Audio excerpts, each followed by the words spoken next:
Hello there, everybody, and welcome to Harrah's Hoosier Park. As Rick Moore, Jacob Reinheimer, and yours truly, Michael Chamberlain, will be talking about the 99th edition of the Hambletonian. And, gentlemen, we've had two upsets the last couple of years. Cool Papa Bell winning at 50-1, and then Tactical Approach winning last year at 12-1.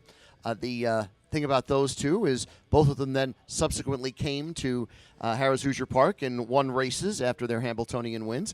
We're going to see if one of these horses can do the reverse and win at Harrah's Hoosier Park and then win the Hambletonian, because the big favorite in here is Carl, and we're going to talk about that coming up. But, just to get a general feel for this race, a lot of people saying it's Carl versus TCI and everyone else is just kind of filler. I don't feel that way. No, not at all. I mean, I think it's Carl and everybody else. I don't. I don't. As far as a second choice, I think you can go a lot of different ways, Michael. I really do. But if Carl's on his game, I think he's. When I saw him here in the Breeders' Crown last fall, I was amazed. Just the stride on this horse, and a lot of times they don't. That 2-year-old to 3-year-old, they don't make that leap. But this horse has made the leap. He's got one little hiccup on his card. Other than that, he's been sensational. I'm a big Carl guy. And even with that hiccup, he has still yet to miss the money. He has Yes. been in the top three in all 16 of his career starts. Yeah, and you kind of touched on how the Hambletonians worked out the last several years, and even going beyond that, Forbidden Trade upsetting Green Shoe, who looked like he was going to be a lock. It's been kind of the theme, kind of similar to the Kentucky Derby we've seen of late, where we've seen quite a few prices in this. When you put $1 million on the line, things are going to happen. These guys are going to drive all out from the word go. That being said, I do tend to agree, especially with the way the post draw worked out, and I know we're going to take a look at the field here in a little bit. I thought the horses that were the most logical contenders with Carl and TCI really got saddled to the far outside, and I wonder, if Carl and TCI kind of get lined up 1-2 up front, who's going to be able to take them on and challenge them, and that is what I'm a little bit concerned about as far as the betting race perspective is concerned, but hopefully it does lead to that shootout between Carl and TCI, which we haven't seen since the Breeders' Crown last fall. Well, let's take a look at the field for the 99th Hambletonian. Carl is in the number 1 post position, is the 6-5 morning line favorite. TCI in the number 4 post position is the second choice at 5-2, and the third choice is number 8 Sig Sauer at 4-1. The only other horse under 10-1 in this field is number 3 Highland Kismet, who is 5-1, and those are your horses that are considered the betting favorites in this 99th edition of the Hambletonian. And, Nancy Tactor won this race last year with Tactical Approach, trying to do it back-to-back years, trying to be the first one to do that since Jimmy Tactor did it. So, it'd be kind of something if she could keep it all in the family. Yeah, all in the family is right, isn't it? I'll tell you what, the horses that they've had in their stable must be nice getting up in the morning and going to that stable and taking a look at those horses when you walk in, right? No doubt, no doubt. I know that's one of those things where Emily and I went down to the Lexington Select Yearling Sale last fall for the Breeders' Crown Charity Challenge, and we went around the Red Mile, and we got to the Tactor Barn, and on one side you've got Tactical Approach, who won the Breeders' Crown, and then you go to the other end, there's Carl. So it's got to be a pretty good feeling, as you said, because there's just no such thing as a bad horse in the Tactor Barn. No, that's for sure. And Michael, you actually bet on Cool Papa Bell. Yes, and again, just being a baseball fan, and that was just total hunch bet, but I'll take the 50-1, $100 and change that I got for that one. but the point I was going to make, both Cool Papa Bell and Tactical Approach, both of them went on to distinguish themselves. They weren't one race wonders. Correct. They went on to, they were legitimate top of the line racehorses. I thought Tactical Approach's race in the Breeders' Crown last year was fantastic. He won the Breeders' Crown. He won the Kentucky Futurity. Yeah. I mean, he proved that he was the definitive, 3-0 Colt Trotter of the year last year. The Hambletonian is the first time we really saw him at the top of the division, but yeah, you're absolutely right. He proved he was no fluke. And Cool Papa Bell, we saw him right, he came here and was a winner here at Harrah's Hoosier Park as well. So, these horses that have won this race have certainly distinguished themselves in the aftermath, which, you're talking about the Kentucky Derby, Jacob. That's not something that happens every time with a Derby winner. I know it's a very arduous task to get to the Kentucky Derby, and similarly, it is a lot for a horse to win the Hambletonian and then, continue on the rest of the year. I think, though, it is a little bit of a different situation, especially because it's not so early in the year. It's later in the year now. We're Yeah. into August, and we're starting to. Everyone's got their game on. You know, it's a good point you make, Michael. It's not early in the year, and a lot of these horses have been racing throughout the year. So, how do you space these races and keep these horses? And you, look, the ultimate goal for all these, they want to make money, right? Obviously, but everybody wants to win the Hambletonian, right? It's like winning the Derby. So how do you? It's a fine art. How do you keep these horses, at the top of the game, but have them ready for the Hambletonian? Yet for hopefully their best race ever. But I do think that's what's made the Hambletonian such an enticing betting race the last several years is the way the schedule is set up now. There's not any major stakes really before the Hambletonian at this point. Everyone kind of chooses whether they're going to go to Sire Stakes or Yep. race some of the smaller stakes out east, and it all kind of leads to everyone colliding at the same time in the Hambletonian, and I think that's what makes it so compelling. This is the first time we've seen Carl and TCI together in the same race this year, and it's the way the schedule's just kind of worked over the last handful of years. It's just kind of changed to where the Hambletonian's the first time we get to see all the big boys in the same race, kind of like the Kentucky Derby. Making another comparison to a Kentucky Derby that was a similar circumstance, like Affirmed and Aladar. Affirmed went west, Aladar stayed east, and for their 3-year-old seasons, they didn't get together until they got to Churchill Downs the first Saturday in May. And to Jacob's point, if you go down there, you look at most of these horses, they've only had 5 or 6 starts so far this year, and we're in August. Yeah. We just, Yes. just hit Yes. August, and they only have 5 or 6 starts. So they've done a good job of spacing their races. Look, with the goal of winning the Hambletonian. Yeah, it's a completely different setup than like the 3-year-old Colt pace where they've already had the North America Cup and the Meadowlands pace, the Adios. I mean, they just kind of get started in June. The 3-year-old Colt Trotters, they really don't get going until the Hambletonian. And, of course, Captain Albano, having won the Adios within the last couple of weeks, certainly is one to keep your eye on as yeah. that Oh, class yeah. goes on the rest of the year. Let's Captain take a Lou. look. Let's take a look at our selections for the Hambletonian, and we're all kind of on Carl here. I don't think that's a surprise to anybody with the 6-5 morning line favorite. 14 victories and 16 starts. Everyone kind of got a little up in arms with the third place finish in the Stanley Dancer back on July 13th, but he came back 2 weeks later and he established himself once again as a solid favorite, winning the elimination in 150-3, and Yannick Gingras is trying to get that Hambletonian that's so far eluded him, and things have set up really well for him this time. Yeah, and it's going to be really interesting. I'll be curious to kind of get their thoughts on drawing the rail and whether or not they wanted that or not. I think the rail can be a little bit of a tricky situation, especially with Carl. He's raced on the front end quite a bit, but it's usually he kind of lets things settle in the first quarter, then he moves to the front end up the backstretch, and if things get a little bit hairy out of the gate and there's a bunch of levers, I wonder how Yannick Gingras is going to kind of handle that terrain. But if he gets to the front end and it gets loose on the lead, he's proven that he's going to be hard to catch. But it's going to be really interesting tactically, and this race has eluded Yannick Gingras. He's come here with a lot of live opportunities, finished second with the Philly Mission Brief not too long ago. Then, of course, the Tactortonian. The third option in that was Father Patrick, who went off stride behind the gate as Trixton and Nuncio went 1-2. So this race has been really hard for Yannick Gingras. But, Carl, I do think if he gets loose on the front end, he's going to be hard to catch. He's going to go. I mean, look, he's going to go. This is the Hambletonian. He's got the rail.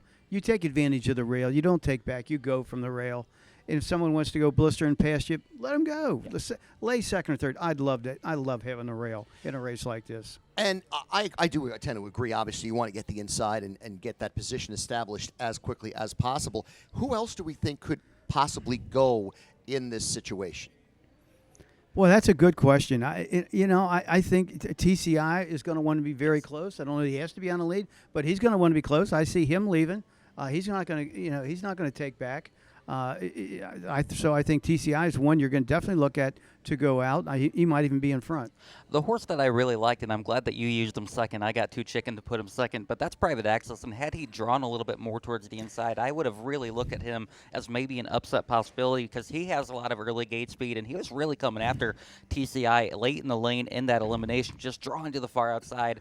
I'm going to be interested to see. I think he's going to have to work out more of that tactical approach trip that Scott Zeron worked out last year from the far outside post 9. There are two horses in this race that have 2 sub 151 miles in the last 3 races. One is Carl, one is Sig Sauer. I like Sig Sauer second in here, 4-1. I just think this horse is peaking at the right time. Not a fan of the number 8 post position here, but again, tactical approach won from the 10 last year. And so I don't really think the post position pays that much into what's going to happen here. I just think Sig Sauer is coming into this race in really fine form. And Andrew McCarthy, if he's able to work out a trip, this horse could do it again. You know, I'm going to go back to what Jacob was just talking about, Private Access. Yeah, I like the way this horse is coming into the race. He had that race on July 12th when he was scratched. He was scratched out of the race. So, didn't get anything out of that week. And then comes back and has a little tightener qualifier in 54 and change. And then comes and posts a 50 and 4 a mile in the Hambo elimination. Almost gets the win. I think this horse is set up for a huge race. I really do. Being from the number 9 post position, though, let's just go ahead and extrapolate on the point of getting to the lead or being forwardly positioned. You look back at the race going back to Woodbine at the end of June. Did not get forwardly placed and never really got into that race. If Private Access is not able to get into a forward position or a desired position toward the lead, how badly do we think that's going to impact his chances? Oh, I think it would definitely impact his chances. He's got to get it. You got to get a little lucky from the 9 hole, okay? You got to get tucked in 4th or 5th. Yeah, and so you got to get a little lucky. Yeah, and that's kind of the thing. We kind of all paused a little bit when we looked for the other outside speed with, outside of Carl and TCI, and there's not too much there. So, like I said, if they get 1-2 and they get some soft fractions up front, none of these closers are going to have a chance. If Carl and TCI kind of steal things on the lead. But Private Access, Luke Blais knows how to get him ready. He trained the aforementioned Forbidden Trade in that upset Hambletonian a few years ago. Private Access won a Breeders' Crown elimination here at Hoosier Park last fall, so he knows how to get them ready for the big moment. And James McDonald, I believe the last 3 years, he's been the Canadian Driver of the Year, so he knows how to rise in the big moments as well. And if they go out and set up some crazy half mile, who knows what? But if a bunch of them go out there and just, like they do in the Derby a lot, and they just go out there and set an impossible half mile, look for Highland Kismet to be coming on at the end. That's the horse I think is. A lot of people were very high on Highland Kismet coming into the last couple of races and finished 6th in the Dancer and then was 4th in the Hambo elimination that was won by Carl. So as opposed to what I said about Sig Sauer coming into this race really on a couple of good races on a bit of a high, Highland Kismet might be coming into this race on a little bit of a lull,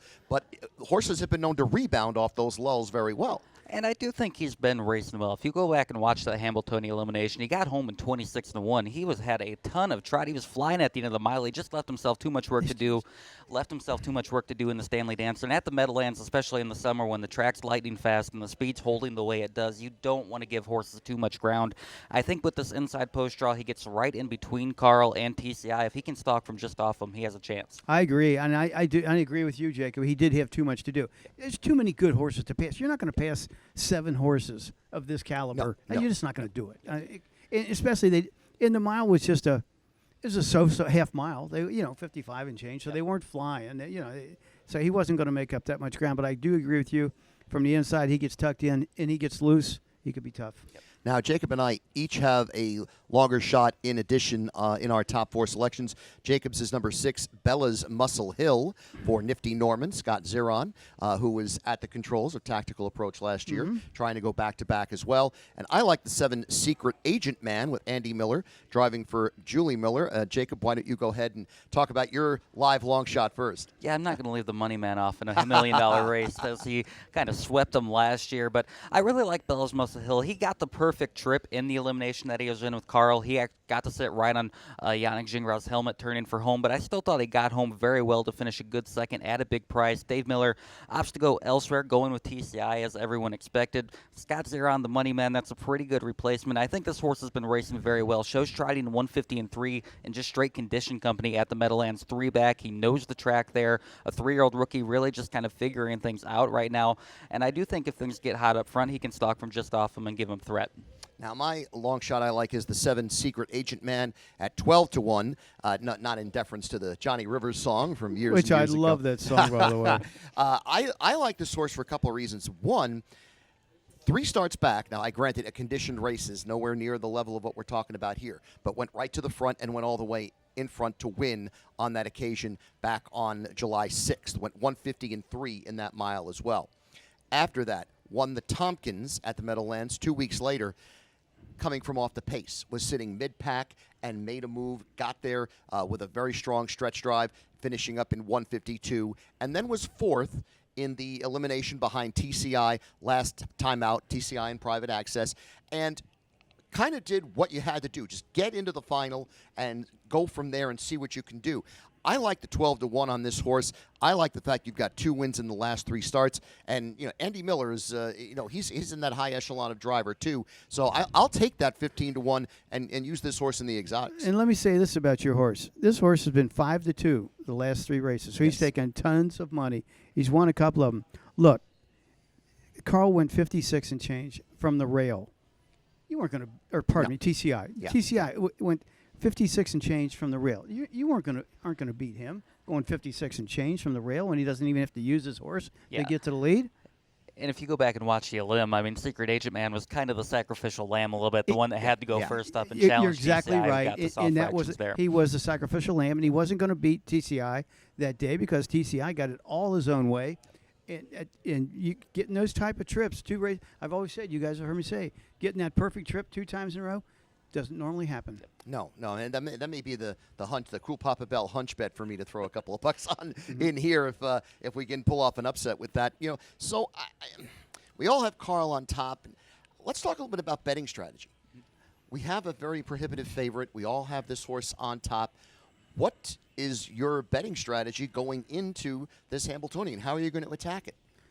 Well, if I was going to use a trifecta, superfecta, I'm probably going to put Carl in the first and second spot, and take some of the longer priced horses and put them in with him to pull off a cool Papa Bell type victory and still have Carl in there where you're going to get a big payoff.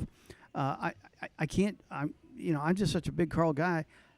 Someone might beat him, but it's going to be very, very tough. But putting in, this is a talented field. And you can make cases for a lot of these horses. So putting some long shots with him in the trifecta and superfecta, I think is probably the way to go. Yeah, and I think it's kind of reflected in our picks. I think if you're going to do that, you have to toss one of them just because you're not going to get a price if Carl and TCI end up hitting the board at the same time. So I think we all kind of made it pretty clear that we would end up tossing TCI a little bit in our exotics and try to catch some prices underneath Carl because, like I said, if they end up going 1-2 or both hitting the board, there's just not too much money to be made, unfortunately, unless you get a huge bomb underneath. Now, there are 3 horses, speaking of huge bombs, that we have not talked about yet. Those are the 20-1 shots on the morning line. Number 2, Mars Hill. Number 5, Security Protected. And number 10, Amazing Catch. Tim Tetrick is driving Security Protected. And I think of those 3, that might be the one that could possibly sneak up there and get a piece of the pie. Not necessarily the big piece of the pie, but of those 3 horses, I think Security Protected might be the one to kind of trundle up there and maybe cause a little chaos in the exotics. He'd be the one I would of those 3. He would be the one I would be using also, Michael. But getting back to what we were just talking about, talking about strategy and how this race is going to play out. Look. Yannick Ingrot is not going to let TCI get in front of him. I mean, it's not going to happen unless he's going some crazy, half mile. Yeah. But Carl's going to be in front of TCI. So I'm with Jacob. If I'm going to toss one, I'm tossing TCI. Well, it's kind of interesting. We talked about Yannick Gingras, how the Hambletonians kind of eluded him. The Hambletonians also eluded Dave Miller. He crossed the wire first with What the Hill and then ended up getting taken down, unfortunately, in that situation. But that's another Hall of Famer really desperate to get this Hambletonian trophy. You don't feel like his career would really be complete without it, right? Because those are 2 guys that have been so incredibly dominant for the last 2 decades. But it's going to be really interesting because those guys are 2 really hungry drivers with 2 of their best shots they've ever had in the Hambletonian. Absolutely. Good point. Yes, very, very true. So as we show the picks here, we all have Carl on top, and we've talked about each of the horses in the rest of the field. The Hambletonian is the 12th race on Saturday at the Meadowlands. The 14th race is the Hambletonian Oaks, and we're going to talk about that for just a quick minute here as we show you the field here with the 1-horse Elista Hanover at 9-5. The 3 Armelina is 5-2. The 4 Allegiant is 3-1, and the 7 French Champagne is 9-2. Those are your morning line favorites for the Hambletonian Oaks, which will be the 14th race on the Saturday program at the Meadowlands, which, by the way, the entirety of the card on Saturday at the Meadowlands is just fantastic. Kudos to our friends at the Meadowlands. Yes. They've got a great card in store for all of us. Wish them all the best. It is a sensational card. Now, as far as the Oaks go, look, I wasn't going to take Elisa Hanover no matter what post position she draws, but she draws the rail. I mean, come on. How can you go against it? How can you go against her? I think it's going to be a really fun race. I ended up going with number 4, Allegiant and Scott Zeron again. This filly's really kind of found her form of late. I actually got to see her in person when I went over to Scioto on July 6th, and she won the moneymaker there, beat Jurassic Hattie, who's an incredible Ohio bred that a lot of people didn't think could be beating that spot, and Allegiant went right by her. She backs it up with a 4-length win in the Oaks of Lim in 151-4, so I really think she's just getting better and better. Another daughter of Tactical Landing who's just had such a huge impact on the trotting stallion ranks. And then Drawn Impression is the one. I sound like a broken record up here, but if she did draw post 10, I would have had her on top because I thought she was huge in the Lim. Another one just getting right at the same time, and I love that pedigree. Muscle Hill out of Emoticon Hanover won multiple Breeders' One Crowns. from post position 10 last year Yeah. too, though. Yeah. And I say, being a chalk-eating weasel in the Hambletonian made me want to look for a price here. I like the 9 Date Night Hanover. Was the betting favorite in that Hambletonian Oaks elimination on the 27th. Finished third behind Armelina and Miss ILA. So the betting public did like this horse quite a bit. Yes, got an outside post position here. I'm getting Dexter Dunn at 15-1, and this horse also won the Zweig up at Vernon back on July 4th, the filly division of that race. A very good recent history, has bested 152 twice in the last 3 races. That Zweig victory came in 151-4 on the 7/8 at Vernon, and then went 151-3 in the Miller on July 13th at the Meadowlands. And again, Dexter Dunn at 15-1, Marcus Melander training. I'll take that and put a couple of bucks on number 9 Date Night Hanover as a price horse to kind of upset the apple cart. Sure, why not? And going back to talking about Drawn Impression, James McDonald's got a couple live horses, but they're both on the outside in both the Hambletonian and the Hambletonian Oaks. But he's got I like both those horses. And I will say, don't sleep on number 2, Warwi Michelle. She was the Breeders' Crown champion here last year for Team Sponstead. Mm-hmm. She gets post 2. Oka Sponstead's another one who's just tuning up for the Hambletonian Oaks. Just 3 starts in her 3-0 campaign, coming off a good third-place effort in the Lim. Got home in 26-1 there. This is a guy who knows how to get him ready in the right time. He doesn't have a Hambletonian entry this year, does Oka Sponstead, so I'm sure he's going to hope to capitalize there in the Oaks. Let's take a quick discussion about that point about only 3 starts so far this year. This horse did not even have a qualifier until June 8th. Does that maybe raise a red flag for a lot of people? So I think it's really interesting because Jiggy Jogs in the Cashman, the open trot, she only has 3 starts to this point this year. I know he's just starting Bond. She's in earlier on the card, and she's just making her first start, the 3-0 champion from last year. So I think that's just more of an Oka Sponstead thing. I think maybe that's more of a European thing, bringing that over, training them more like thoroughbreds and just kind of picking your spots to have them ready. But that's not a guy I question too often when it comes to trotters. They always talk about that 3rd race in the cycle. I do think it takes 3 races to a horse to get up to top condition. I really do. I don't think in 1 or 2, I know it sounds stupid, one additional race. I do think it takes 3 races to get up to a top condition. So these horses that are lightly raced, Drawn Impressions only got three starts. I do think it's enough to get them ready. Especially at that caliber. Mm-hmm. You're just not going to be ready to go in 51 first start off the bench. It's going to take a couple starts to kind of get them wound up. Yep. All right, so that is our discussion on the 99th Hambletonian and the 99th Hambletonian Oaks. Again, the 12th and 14th races, respectively, on the fabulous card at the Meadowlands coming up this Saturday. And, of course, you can watch and wager on all the excitement right here at Harrah's Hoosier Park. So we encourage you to do that if you're in the neighborhood. Come on out early and watch the daytime card from the Meadowlands. Do we have any final points we'd like to make, gentlemen? I'm just looking, this is for harness racing, and we are. This is what we do. We are in the harness racing game. This is with the British Crown, but there's the Hambletonian. There's nothing like Hambletonian Day. They've got a great card. Again, hats off to the folks at Meadowlands, Jason Settlemore and his crew. They put together a sensational card that we're all going to get to watch and maybe wager a few dollars on. So I'm looking forward to the whole day.